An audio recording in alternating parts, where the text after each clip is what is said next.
Comienza el espacio de historia de France 24. Mi nombre es Álvaro Cordero. Sean bienvenidos.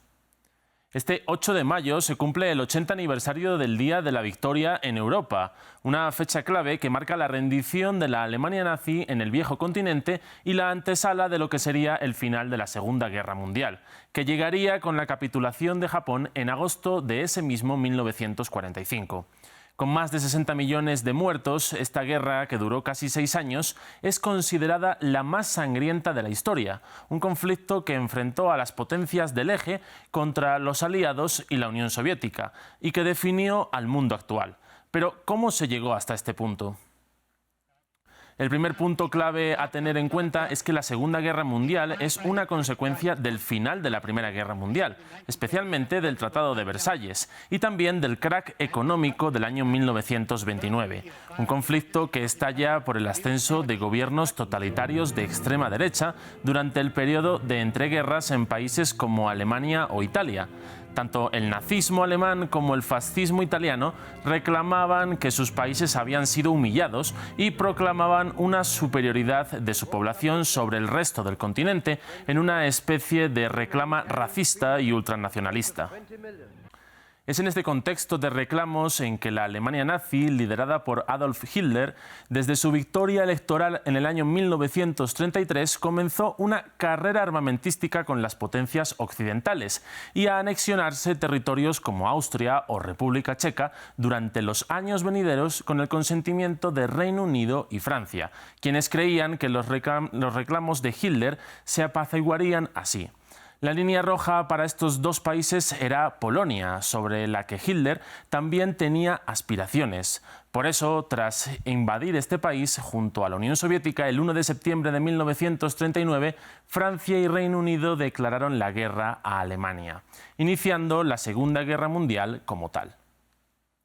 A partir de aquí suceden varios episodios que llevan a la guerra total en Europa. Tras unos meses sin apenas avances, conocidos como la Guerra Falsa, la Alemania nazi lanzó su Blitzkrieg, una guerra relámpago desde mayo de 1940, superando a las líneas de defensa de Londres y París e invadiendo en semanas Dinamarca, Noruega, Países Bajos, Bélgica y Francia, algo inimaginable hasta aquel momento y que obliga a Reino Unido a replegar sus tropas a su archipiélago tras la batalla de Dunkerque.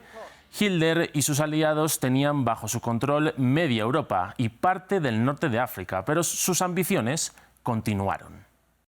Con la iniciativa bélica, Alemania bombardeó de forma incesante Inglaterra, aunque nunca tuvo oportunidad de lanzar una gran invasión debido a la inferioridad de su marina. Y meses más tarde lanzó su mayor ataque, la Operación Barbarroja, el 22 de junio de 1941, contra la Unión Soviética de Joseph Stalin, su gran enemigo ideológico.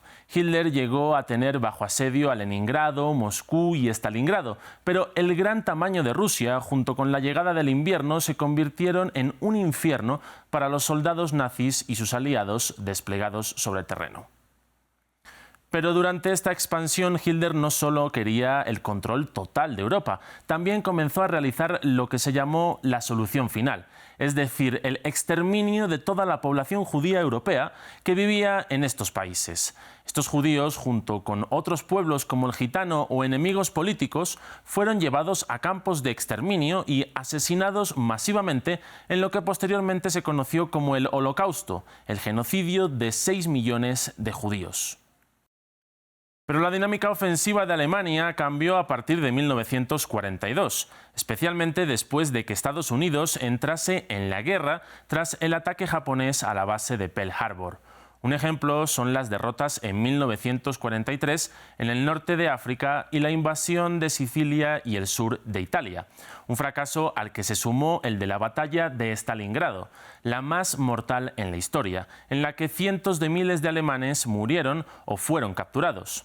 Este declive bélico llevó a los aliados a plantear lo que sería su gran invasión continental, algo que se produjo el 6 de junio de 1944 con el desembarco de Normandía. El día D permitió por fin que las tropas anglo-estadounidenses pudiesen penetrar en Francia y liberar París en agosto de 1944.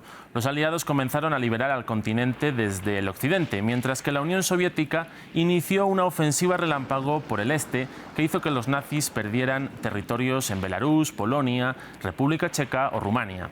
Esta estrategia acorraló a Hitler y a Mussolini en menos de un año. El líder nazi pasó sus últimas semanas en un búnker hasta que decidió suicidarse el 30 de abril de 1945, con Berlín a punto de caer en manos de los rusos.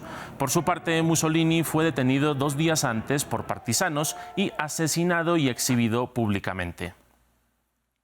Sus muertes trajeron el final de la guerra en Europa, aunque esta continuó en Japón hasta agosto, con el lanzamiento de las bombas atómicas sobre Hiroshima y Nagasaki por parte de Estados Unidos. El punto y final de un conflicto que dio paso a un nuevo orden mundial con 2 grandes potencias vencedoras, Estados Unidos y la URSS, y una guerra fría entre ambas que marcaría al siglo XX. Con esto concluimos. Si quieren seguir más historias, sigan conectados a France 24 y France24.com.